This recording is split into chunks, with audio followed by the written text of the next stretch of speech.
Hey, Dan, I'm going to tell you right now that last night, the Adelsons, the owners of the Mavs, they were cheering for 100 from Luka. They want to move this team. They cannot get their casino and arena combo built. They've been turned down multiple times since they bought the team.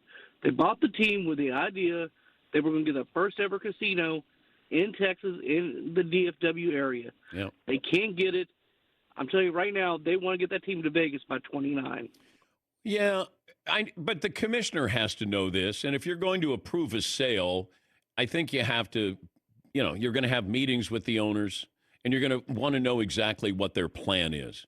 I mean, that would just be normal course of business for a commissioner. Now, that doesn't mean you have to tell him the truth, but I don't know if they went in there to basically bankrupt this team performance-wise to then go, hey, it's not working here. We didn't get our casino. We're going to Vegas. The commissioner is going to have to approve that. Now, does he want an expansion team in there? Or as Seton has brought up, well, what if Dallas goes to Vegas and you put an expansion team in Dallas? Which, yes, that could happen. I just can't imagine this commissioner going, all right, tell me exactly what your plans are.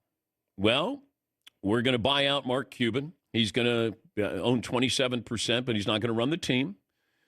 Well, who's running the team? And then you lay out your game plan there. Because you can't just go, hey, come on in. You got the money. Here's your team. Do whatever you want. You're running a league. You want sustainability. This has been one of the marquee franchises here for a long, long time.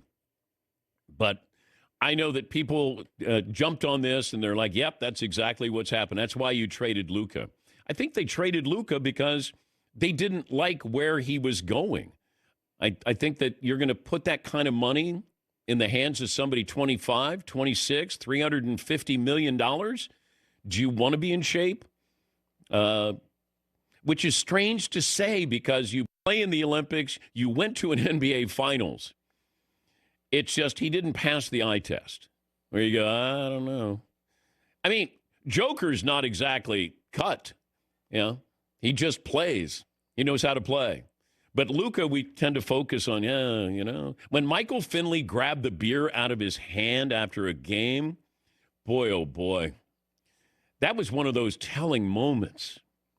Finley was saying, and FinDog, former NBA players, like, no. You're not going to do that out in the hallway for people to see. But, yeah, I just think maybe ownership said, well, they had to sign off on this.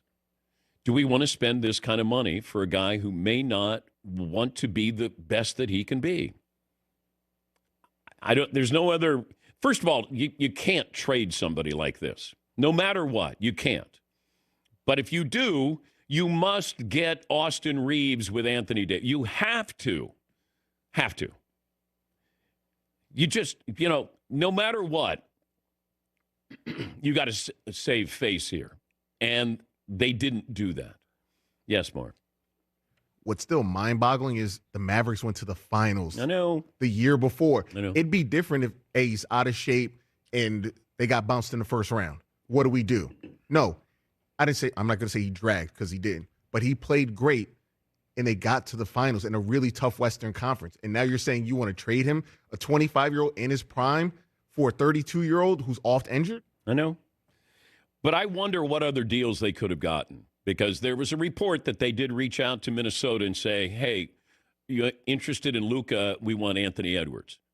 Okay, I can sign off on that, at least the potential for making a deal, that I'm getting somebody who's 2 years younger and is going to be a star, already a star. But even then, I can't trade. There's how many guys who are like Luka in this NBA? There's nobody like him, but you got this guy. He was better than you thought he was going to be. And then all of a sudden you'd say, can he get in shape? I just feel like somebody should have been able to motivate him to take care of himself. If that was the main issue, then you find somebody to say, we need help here. That's all. I mean, all of a sudden, he's not listening to us. He's not in shape, or he won't get in shape. He's known as Hookah Doncic instead of Luka. He drinks beer. I understand that.